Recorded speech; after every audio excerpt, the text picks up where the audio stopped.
IVM.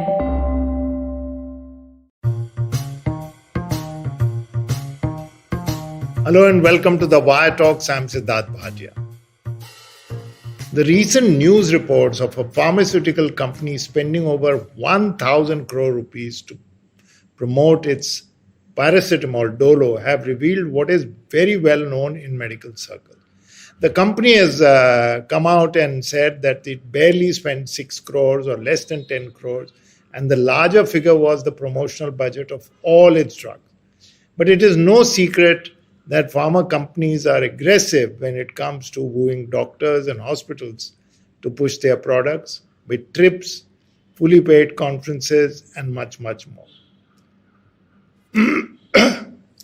Does this harm or help the patient? And does it compromise the medical community? Our guest today, Dr. Sanjay Nagral, has written extensively on this issue.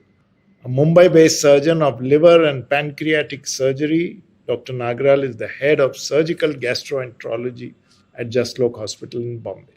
A regular columnist in many papers, he is the publisher and on the editorial board of the 30-year-old Indian Journal of Medical Ethics, and had co-edited a book on healthcare corruption in India.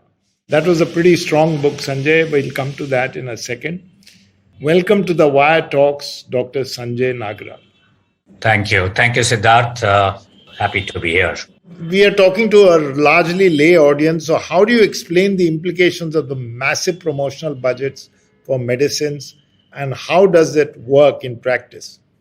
Right. So, Sidharth, most of us, would be consuming some form of medicines either on a regular basis or when we have an illness. And of course, having just gone through COVID, I think most of us have been exposed to some medication or the other. Now, the issues that came up with this controversy around Dolo, and as you said in your introduction, that the promotion of medicines is not a new phenomenon, and even unethical marketing is not at all a new phenomenon. Neither is it a phenomenon particular to India. It's a global phenomenon.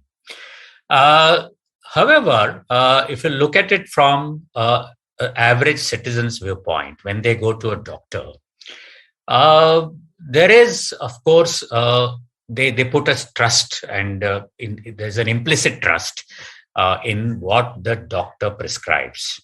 And it is generally assumed, and it is generally maybe also the case, that what the doctor prescribes is in the interest of the patient. It is rational. The doctor's decision is based on science, rationality, and of course, the doctor also considers the cost of the drug. However, when you have in the background a large industry like the pharmaceutical company, which is trying its best to make an impact in various ways, some legitimate, but some certainly bordering on the illegitimate or the corrupt, to change their prescription practices or impact their prescription practices, it becomes an issue for every citizen of any country in terms of the medicines that they are being prescribed. And I'm going back to COVID again to say that we saw this in COVID, and that's why I'm bringing it up, because in the recent memory that there was a phase when all sorts of medications were prescribed. We know that of course, there was fear. Of course, there was a little bit of fear of the unknown disease. But I can suggest that there was a lot of this kind of gaming, not necessarily by corrupt means, but by actually controlling the narrative. And so therefore, pharma companies pushed medications both through the media as well as through promotions to doctors, medications which later on were shown to be completely useless, not just not helping, but even harmful. So I think this is a big issue from the people's viewpoint, and whilst we don't want to moralize on it, in my view, it's a public issue.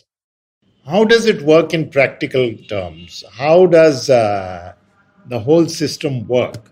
so that the doctor, that medicine is top of the mind for the doctor. The media you mentioned, but in terms of interacting, how does it work? Right. So, pharma companies have to sell their drug, and so therefore they have multiple strategies. One of them is the medical representative, who is basically a salesperson who visits the doctor and, in a rather quick fashion, tries to explain to the doctor what this medicine is, why is it better than the other brands, etc. Now we must remember that in India we have hundreds of brands. So they have to try and push the doctor to prescribe their brand, which is 1 out of 100. So it's a challenge. And they use various strategies. Some of them could be legitimate, but some of them certainly border on the disingenuous. Some of them border on even obfuscation, misinformation.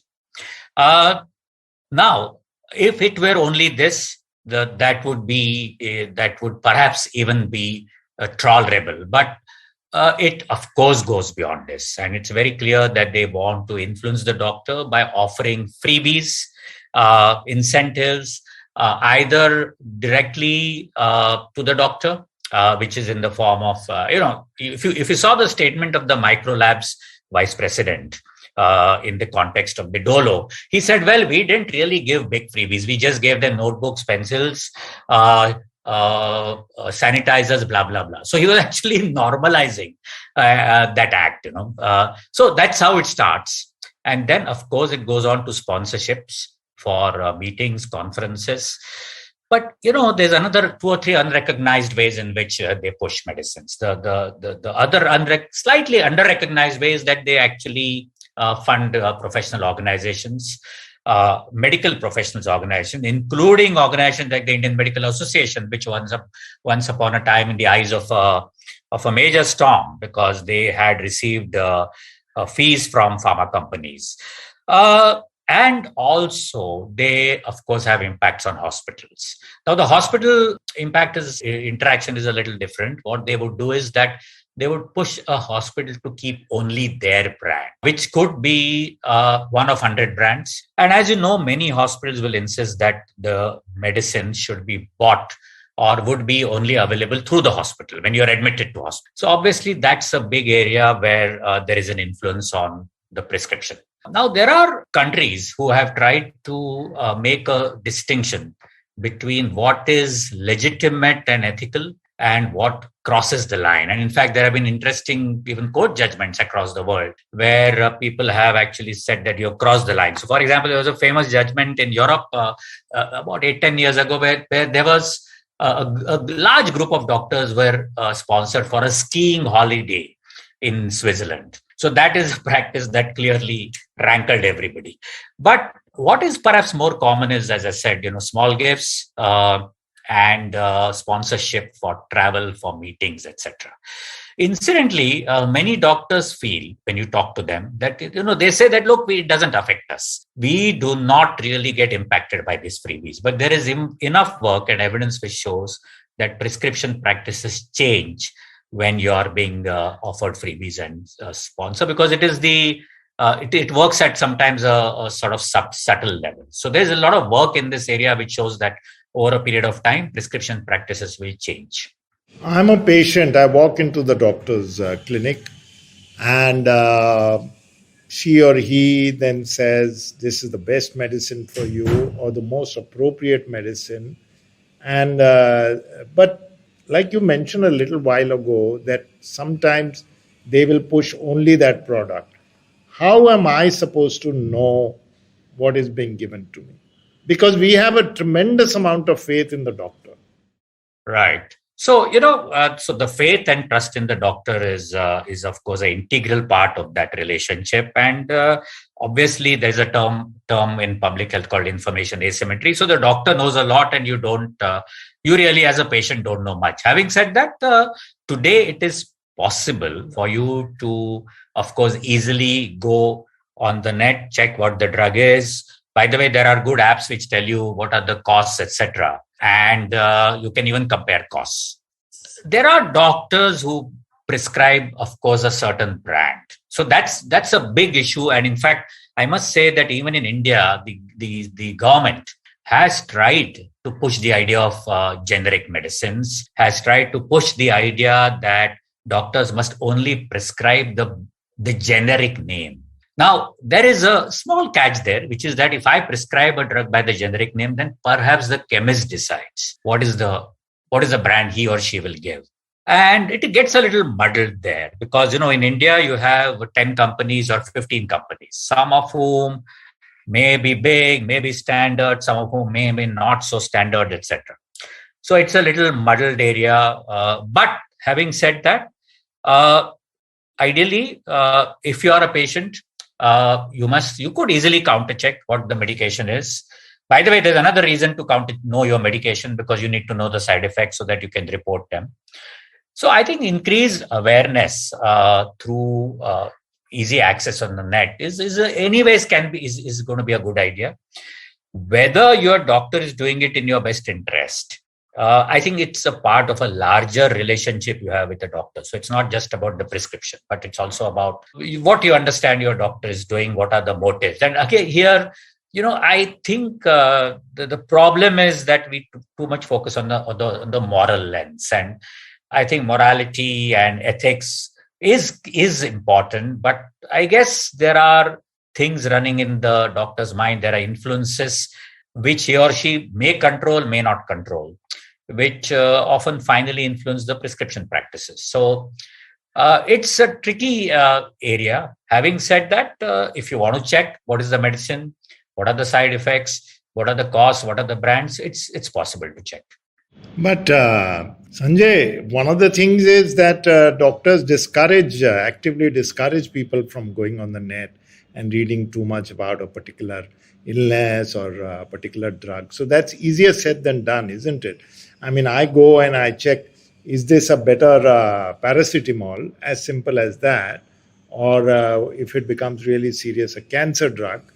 And I've been, firstly on Google and the search engines, I'm going to get the extreme cases of what it can be. So isn't that easier said than done to go and check the medication? Well, yes and no. I am not one of those who believes that the patient should not check on the net. I think there are good resources because, anyways, you need to know what that medication, what are the side effects, etc. I think not all doctors will provide you with a list of side effects. So when to report, there are drug interactions, etc. So I think there is a strong case for people checking out on the net. Having said that, yes, if you overdo it and if you keep on going back to your doctor saying this is what I check, most doctors are not very welcoming of it. Personally, I don't think it's an issue as long as you're checking the right source. And by the way, on the net also, there are good resources. It's not difficult to get good resources, which are, I don't want to name them because I'll be accused of promoting some of them, but there are very high quality resources which are pretty neutral, which will tell you, give you this information. So, it is easier said than done. I agree, but it's time to start doing it because I think patients, individuals need to empower themselves, not just because they're suspicious of that particular doctor, not really, but because they also need to know about the medication they are taking for long and, what are its long-term effects, etc. So I would encourage it actually. Is it possible that, and I'm sure it is, but is it possible that pricing gets affected because of these promotions and marketing budgets and substandard or not as good as certain other medicines are pushed? Because as you said, there is a moral imperative. There is not a moral imperative, but certainly it weighs on the doctor's mind. I went to on such and such conference. I partied with them. I got to hear a lot of things. They may get convinced. So does it happen that the medicine that is pushed because of aggressive marketing is somewhat not as good as the alternatives, and whether the pricing also has an impact? Right. So there are two questions here. The first is whether the cost of the drug is impacted by the marketing and promotion. Yes, definitely yes, because it gets incorporated in the budget of the pharma company, and these budgets can be pretty high. So certainly yes. The second question is a little more complicated, which is the pushing of substandard drug by promotion. Now, we need to be careful about the word substandard, because in India, especially, there are many types of brands of drugs.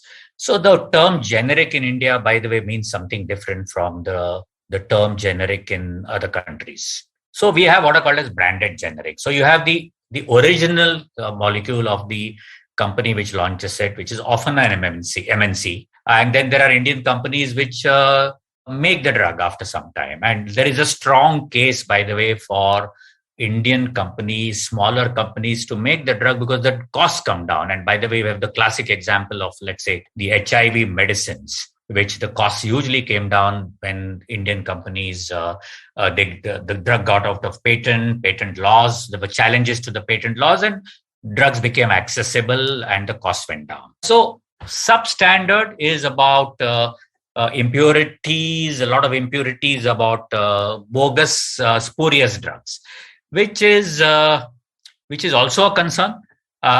But I think what we're largely discussing is cheaper drugs, smaller companies, which may be as good. So I'm just saying that just because a drug is significantly cheaper than the known brand or the multinational brand or the original brand does not make it substandard. And the reason I mention it is because a lot of doctors also seem to have this argument that, look, you're prescribing a cheaper drug, but how do you know that the quality is the same? I think it's a very tricky argument. By the way, many big pharma companies in India actually outsource the production of the drug and then market it under their name. So there is this area is really, one needs to dissect it. And I think clearly it does not true that if a drug is significantly cheaper, it is necessarily of poorer quality. That's a very dangerous logic in the pharma sector. So where do you draw the line between a simple, selling the idea of the drug? We've come out with this medication. Why don't I tell you about it? Here are some pamphlets, or even a pen and a pad, and something the other extreme. Where do you draw the line? Is there a middle ground? Because after all, as a doctor, I need to know what's good for my patients, isn't it? Yeah. So yes, the doctor needs to know when a new drug is launched. What is that drug? By the way, there are before I answer that, there are good independent sources of knowing about new drugs. All of them available on the net, high quality sources. But be that as it may, yes, one needs to know when a new drug is launched. Now, a pharma representative visiting a doctor is absolutely legitimate. For that matter, we need to actually treat them better. Our interactions with pharma reps are, sometimes, we actually, I believe that we don't treat them well, in the sense we don't listen to them. We rather quickly wait for the pen and the pad. So we need to listen to what they are saying. They could give us a pamphlet, yes. They could give us references, some journal articles. They could even perhaps give us a book which cites the new drugs use, etc. Now, that is perhaps legitimate. They could even approach a department or a medical association saying that, look, there is a new drug. We want to organize a CME, and we want doctors to attend it, where we will get experts to talk about the drug. So this is, of course, in the legitimate category. Anything beyond that is a slippery slope, because you don't know where to stop. So you say, okay, where is the meeting? I mean, I'm telling you what happens in real life. So where is this meeting for the new drug? So they'll say, no, it is in this 5-star hotel on this Saturday night. So you say, oh, is it? What time is it? No. So there's dinner before that. There are a few drinks before that. And then we will. Now, this is where the slippery slope could begin. And unfortunately, and I must share this with you, that if this is what is done, the chances are that not everyone, of course, but there is a section who will come for largely for the dinner and the drinks. So I think the setting, so it could, for example, the same meeting could be in a hospital auditorium where, okay, I mean, if you say that we'll give you a cup of tea and coffee, fair enough. So I think what some countries are doing is to actually lay down what is legitimate and what is not. There's actually lists made in for example, there are codes being followed in the US, for example, saying that 1, 2, 3, 4 is okay, but 4, 5, 6, 7, 8 is not okay. And I think there's time for those codes. Now, by the way, there are codes. So the pharmaceutical, so in India, the Department of Drugs and Cosmetics has been toying with what they call a voluntary code for pharma, and many pharma companies have actually come on board, but it's a voluntary code. So it's a universal code for marketing practices, which it's there, it's available, that it's been in circulation for some time, but it's completely voluntary. And there is no mechanism to monitor it. And the current Supreme Court case actually, which is interestingly filed by the Medical Representatives Association, the FMRAI, actually is suggesting to the Supreme Court to intervene and make it a statutory code with inbuilt monitoring mechanisms and inbuilt.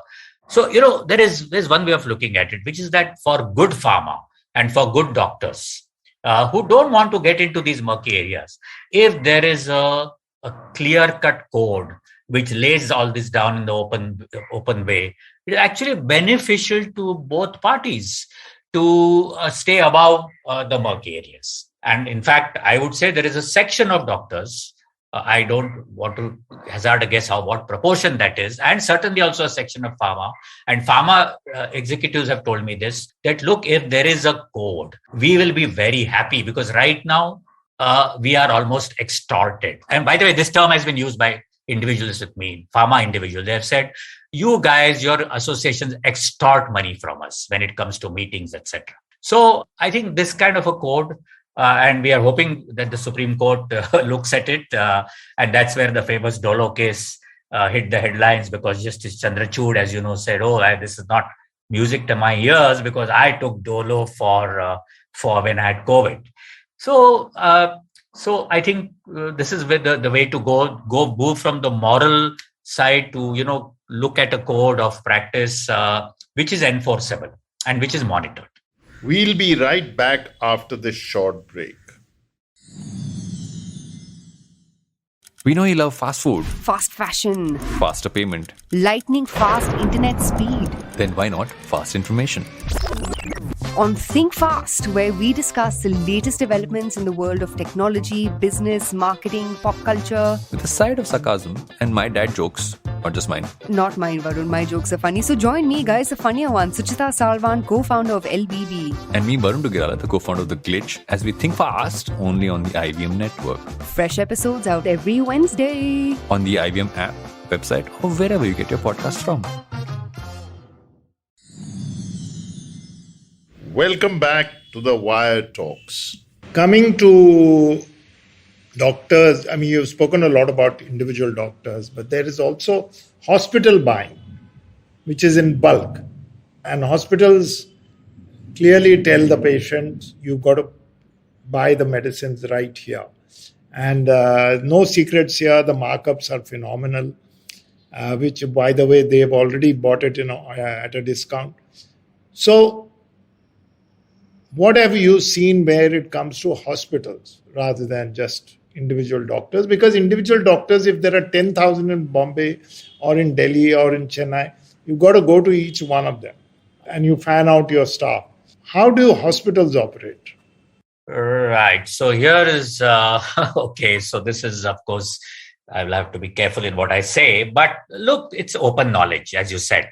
So clearly, the pharma companies sell bulk drugs to hospitals, which is well below the MRP. And all sorts of discounts are offered. Again, open secret that significant discounts are offered to the hospitals. So hospitals sell it for the MRP and make a tidy profit on it. In fact, and again, if you talk to hospital owners, they will admit this, that the pharmacy is one of the biggest sources of income for the hospital. But there's a problem there. And what is the problem? The problem is the hospital can't stock all the brands. So they will stock a certain number of brands. And again, no secret that often the costliest or the brand where there is a massive profit margin for the hospital will be stocked. It's the logic of business, it's the logic of profit. Having said that, a patient, and this has happened with me, a patient of mine walks across the road from the hospital, goes to a chemist, shows that prescription. The chemist says, look, the same drug is available for 2,000 rupees less. And I mean, I'm actually giving you figures on certain antibiotics, costly antibiotics, that it is 2,000 or 1,000 rupees less than per dose. So he comes back to me and says, why is it that the hospital is insisting that I must buy the drug from the hospital? So I think clearly here's a case of, is it unfair trade practice? Is it monopolization? Forget about the ethics of it, but is this an attempt to monopolize it? Is it even cartelization? Because if I come to your hospital, I get admitted to the hospital, fair enough, I'm paying you the money for the services that you're rendering, and that's legitimate. But why is it that I'm being pushed to buy the medicine only from the hospital pharmacy? I think that's a question which has come up many times, examined, but currently it's this sort of working like a fait accompli, till I think some court somewhere will hopefully intervene here and say, look, this is not, even by the standards of the profit logic, even by the standards of trade and business, this is unfair trade practice. I think that's what it should be looked at. Tell me, are there doctors who just, I mean, it's a simple question, but are there doctors who simply refuse to fall for these blandishments and yet study the drug and then decide what to give? Oh, yes, there are. I mean, I don't want to venture into the sort of proportions and percentages, but there are. In fact, there are, by the way, I know of individuals who actually hold meetings. Again, I won't name them because I don't know whether they would like to be named, but there is a very senior pediatrician in Mumbai who has been holding meetings for years, where he says that you have to pay for the meeting. He says there will be no pharma involvement. There'll be no frills. He calls it a no frills meeting. And actually, he's a very good teacher and people attend the meeting. So it is actually a bit of a myth that, you have to necessarily have frills. If the speaker is good, if the person is going to transmit good knowledge, people will attend. So there are individuals like that who have tried to do it differently. There have been whistleblowers, by the way, in Indian medicine, including a very senior pediatrician who blew the whistle on a huge professional organization because they tried to push him to promote a certain vaccine. And he went to public on it, and he was, of course, ostracized in the community, etc. So there have been individuals who have fought this out. But I want to also say that what we are seeing in the last decade or so is actually, there is a feeling that commissions, cuts, incentivization is actually normal. And I think that feeling has come from the fact that if you look at the way healthcare has grown, especially after liberalization, it has become so highly market financialized. Market medicine is financialized so much that all these things which in the past we would be a little outraged have actually been normalized. And people are saying, look, we are a complete business. What is this, all this moral outrage about prescriptions, etc.? So be it, because everything is coming at a price. Everything is being incentivized. I'm sure. I mean, that's another territory, but I'm just saying that in a milieu where everything is incentivized, the act of a pharma company giving something to the doctor as an inducement is actually sort of pales into insignificance in a sense when you compare it with big hospitals and hospital chains regularly giving payouts to doctors to refer patients, etc. So I think that's also a challenge. And I think clearly what we started that, this is about public health. And I'll go back to COVID. What happened in COVID? How were the prescriptions given? Who benefited? This is the first time in the history, by the way, Sidharth, that hospital bills were actually scrutinized, right, by governments, because they had put caps. And when hospital bills were scrutinized by a third party, people have been given money back. And, it was shock and horror because, when they studied the bills, they realized what's going on. So I think it's a ripe time for intervention, not on a moral basis, but understanding that otherwise we are heading towards a healthcare system which is has gone berserk. And in healthcare, we cannot afford this kind of, this is not the last pandemic and this is not the last time that we're going to have major crises. So strong intervention is necessary. Sanjay, a lot of your work has been, your writing has been on ethics and corruption. And I'm surprised you say that ethics don't always, one should look beyond ethics and all that. What exactly are you trying to get at? Okay, so what I'm trying to get at is this. So the ethics traditionally takes partly a moral lens to do good or what is good, etc. By the way, it clearly separates itself from law, right? So it says whatever legal is a different issue. It's not about legality. It is about what is a good thing to do. Having said that, the reason I specifically now talk about going beyond the classic ethics is because ethics is actually supposed to be voluntary. So in India, for example, there has been a Medical Council of India Ethics Code. And now the new National Medical Commission has come out with a code. It will soon get operationalized. I have been involved in part of the code's writing, and it will get operationalized. But is it binding? Can people be punished? And how many have been punished? Because the moment you say that this is a guideline, this is a code, this is self-regulation, who's going to regulate? So if it's a bunch of doctors who's going to sit and say, look, is my colleague doing the right thing or wrong thing? Clearly, there is often a conflict of interest. And one of the things in India we really do not understand is that if you are going to push for ethical practice, it cannot be done by doctors for themselves. There's too much conflict of interest. In your field, Sidharth, for example, if you say that, let's say media owners are going to sit together and, talk about a media ethics code and try to implement it, it's something similar. So you have to therefore have a diverse set of people patients representatives who will sit. So you need to go beyond classical ethics, look at where there can be statutory, so motor investigations, and of course, some kind of, there is no question that unless there is some punishment, there is really, so the NMC code, for example, which is coming up, which is up there for everybody to see. I was involved in part of it where we try to look very hard on what are the punishments and what can one do to dissuade doctors from, and one very strong area here, which again we seem to completely lack in India, is professional peer critique.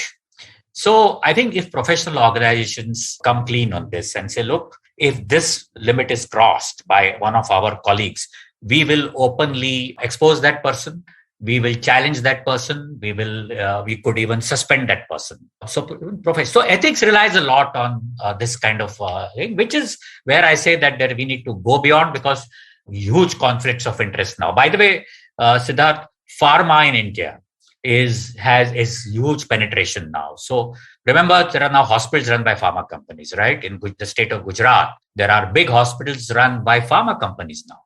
And there's really no consideration for something called conflict of interest there. So pharma will run hospitals, doctors will own hospitals. So there's conflict of interest. And when there is conflict of interest, you don't just rely on the moral code. You actually have external intervention that may be effective. So is it correct to say that one, as a patient, as a consumer, that things are only going to get worse because of the privatization, because of government withdrawing or government hospitals just not being up to the mark? You think things are going to get worse in India? So look, it partly depends on whose perspective you're looking at it from. Like many other things in life, for those of us who are privileged, things may not get that bad because we have access to private medicine. But for the large section of people, yes, it's already got worse. But even for the middle and the upper middle class, for that matter, the real well-to-do who can buy healthcare, things are beginning to pinch. And it happened in COVID again, because people had to rush to hospitals. They got these bills which were full of all kinds of headings, etc. So I think things, unfortunately, this is the way we are going. There is an inevitable fallout of privatization. And mind you, this is not the standard privatization we are talking of. India is a private healthcare system for last 4 decades. Let's accept that, right from independence. We are now talking of global capital. We are talking of hospital chains. So we are talking of big money with big influence. And this is not historically the way healthcare has delivered in many countries. Europe has been extremely clever and smart on this issue. They are some of the most privatized economies of the world, have completely kept away healthcare and education from the markets. On the other hand, the US, which very often people say is an example of highly privatized, well, actually people forget that it's heavily regulated. The American healthcare system could be heavily privatized, but extremely regulated. So if the line is crossed, punishments are quite severe. So we are peculiar. We have trying to imitate the US when we had the prescription of the NHS that was a British legacy and the Bore Committee. We did not do that. But we are imitating the US without the regulatory apparatus. And that's the disaster. And that's where I think we are heading towards an extremely unregulated scenario with increasing aspirations of people. I mean, why not? People want better healthcare. People want to get into inverted commas, world-class healthcare. And of course, they should demand it. But then if it operates in the scenario of not just a privatized system, but an unregulated system, then this is a concoction which is likely to be deadly. I think there is a growing recognition from governments, from political parties, from from courts that, look, this cannot go on like this. COVID has been a rude reminder, and one is hoping that one learns something, that healthcare is not, you cannot monetize and financialize healthcare beyond the limit. You can only do it at the peril of your own health. So I think there are two parallel things happening. On one hand, we are moving towards extremely monetized healthcare, but on the other hand, there is a growing recognition, and these two forces, how they will play out will depend on the political will of governments, finally. Thank you, Sanjay. That is a hopeful note to end on. Maybe a combination of government policies, medical associations, and the courts will one day bring about regulation that will ultimately benefit the Indian patient. As we saw during COVID, patients were getting huge bills from hospitals, which were then reversed thanks to the outrage from people and pressure from the governments. That was Dr. Sanjay Nagral, who has written books and articles about medical ethics and corruption in the industry, talking about how doctors and the medical community at large are wooed by pharma companies with extravagant incentives and the ethics of it all. We'll be back again next week with another guest. Till then, from me, Sidharth Bhatia, and the rest of the Wire Talks team, goodbye. You can check out this podcast and other interesting ones on the Wire website, the IVM podcast website, app, or wherever else that you get your podcasts. Goodbye from me, Sidharth Bhatia, and the Wire Talks podcast team. Hello. It's been another great week on the IVM Podcast Network. On Pesa Vesa, Anupam talks to Rajiv Shastri. He's the director and CEO of NJ Mutual Funds, and they discuss direct versus regular investing and its risks and rewards. On the Filter Coffee podcast, Karthik talks to Pallavi Agarwal, founder and CEO of GoStops, about hostel culture in India. On Smarter with Sid, Sidharth elaborates on the benefits of learning a new language. On Cock and Bull, Cyrus, Sriram, Naveen and Kajal commemorate Pluto Demotion Day by deciphering some cosmic trivia. And on the Wire Talk, Sidharth talks to Seema Chishti about her book, Sumitra and her Niece, Tales and Recipes from a Khichdi Family. Hey everybody, as you know, we've been beating the horse for merchandise, and you should go and get it now before we refresh our collections. And what's there right now won't be available forever, so go get it now. You can go to ivmpodcast.com, go click on the store link, and you'll be able to find the store, or go to beyondfollow.com/IVM, and you can go directly over there and pick up the merchandise. Also, remember, if you're following this show or any of our other shows for that matter, please do tell a friend. Social media helps, but not as much of word of mouth. But if you're a social media fellow, then go to our IVM podcast handle on Twitter, Facebook, Instagram, and LinkedIn and follow us there. Also, please do remember to check out all of our different YouTube channels. We have a ton of them now. You can go to ivmpodcast.com/YouTube, where we maintain a list of all of these channels.